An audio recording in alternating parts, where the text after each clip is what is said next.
Hey everybody, welcome back to the channel. Down with Doug. Another night working on my new to me Toyota Tundra TRD Rock Warrior. The last owner didn't have the best maintenance records except for that he changed the oil. So I'm going to go ahead and work on doing all the fluids here over the next couple videos. Going to do the front rear differential, transfer case, transmission, power steering, and brake fluid. Tonight's episode is going to be the transfer case. You need about 2 quarts of fluid. I think the actual specs are maybe 1.3, 1.4. Fluid I would recommend, I've been running this fluid in my 4Runner for the last 140,000 miles since I've been doing it, is the Redline MTLV. There's big debate out on the internet about using just regular gear oil, but this apparently has better additives in it, and it is half, if not a quarter of the price of the actual Toyota oil. Tools you need: 12 millimeter socket, 24 millimeter socket, and a ratchet. I'm going to go ahead and get underneath of the vehicle and show you what we're working with. Okay, so here we are looking back to front. Just ignore that, it's a little bit of penetrating lubricant. I don't know if these bolts have ever been off, but there's a little skid plate on the bottom of the transfer case, and it has 2 bolts on the rear. Let me swing around, see if I can get you a shot of the front. And I believe there's 1 or 2 bolts on the front. I'm not quite sure if I'm at angle.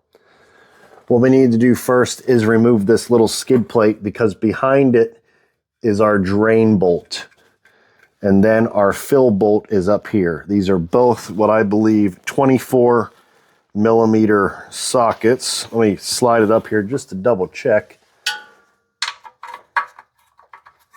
Yep, 24 mil.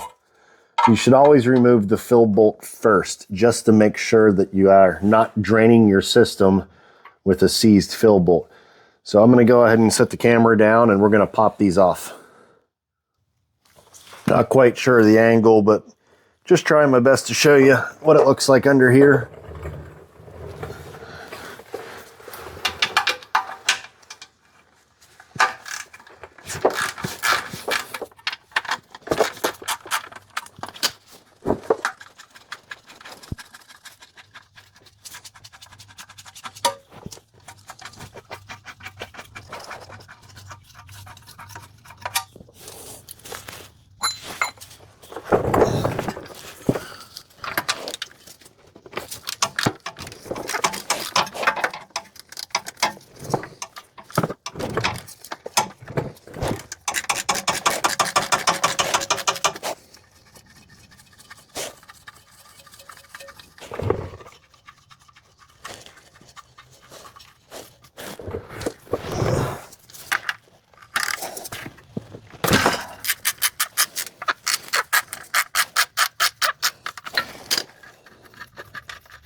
All right.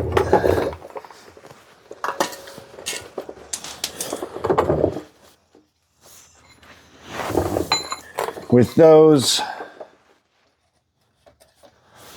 4 bolts off, you should be able to see our drain and fill plug. I'm going to go ahead and try to crack loose the fill plug, and I have the wrong drive socket.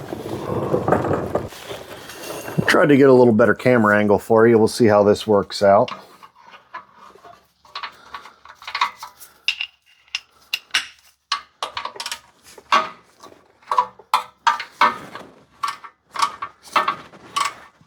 Head of my ratchet is too big to fit up against that plate.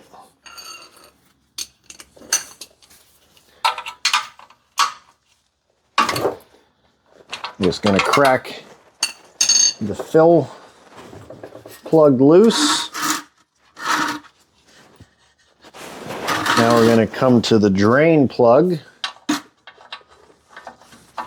can already smell that sweet gear oil.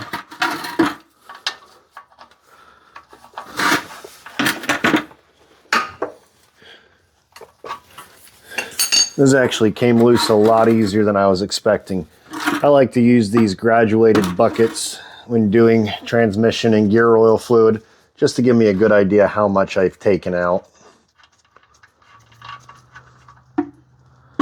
That fluid looks phenomenal.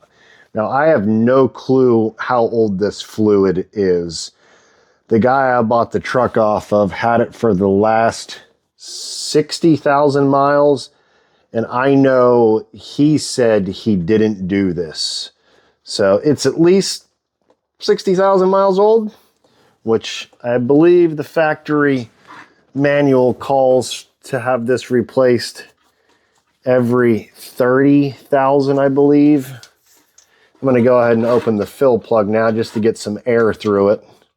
It'll help it drain a little easier.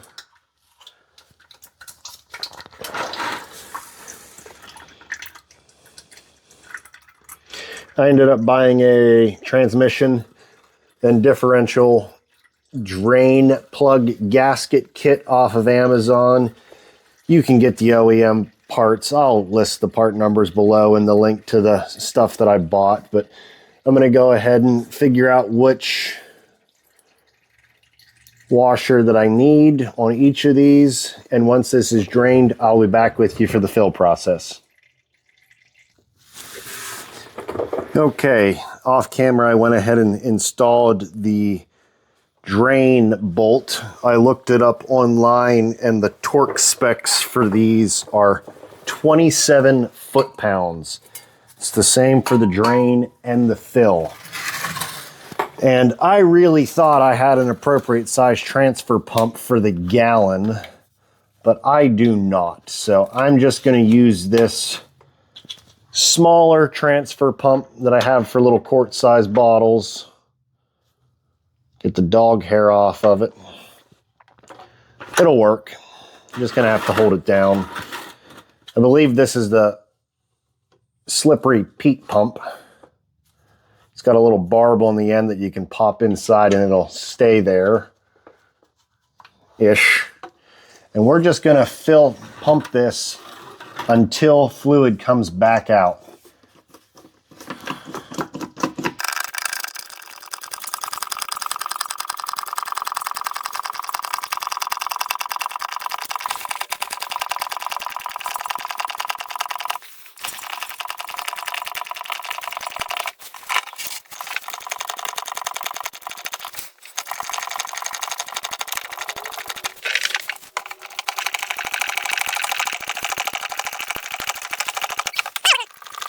What we want is just a steady trickle coming back out. The pump actually held some in. I'm going to go ahead and put this back into the container.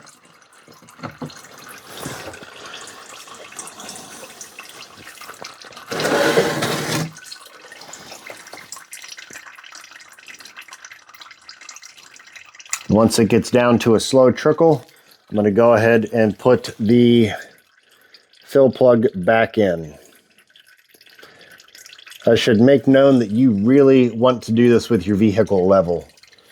If your vehicle's tilted side to side, it could skew how much fluid's going into it. All right, this is pretty much down to a slow trickle.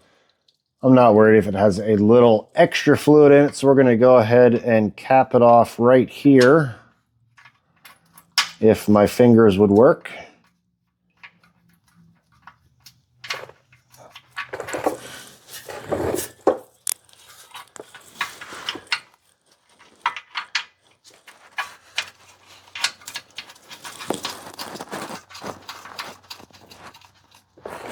And again, we are going to want to torque this down to 27 foot-pounds.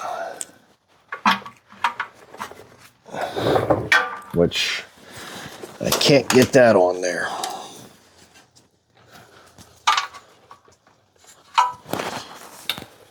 All right, I need another tool, so I'm going to go ahead and get that off camera. The only other thing we need to do is put back on the little skid plate, which for the moment I might leave off, because little known to my wife,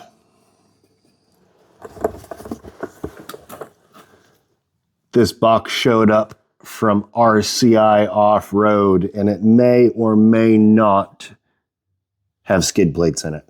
I'm not sure if this plate stays on for this or not, so I'm just going to leave them off at the moment. But if you guys found this helpful, please consider liking the video and subscribing to the channel. But going to be doing a little bit more maintenance to this, so I hope it helps you. At this point, I got to go put my little one to bed, so thanks for watching, and y'all have a good night.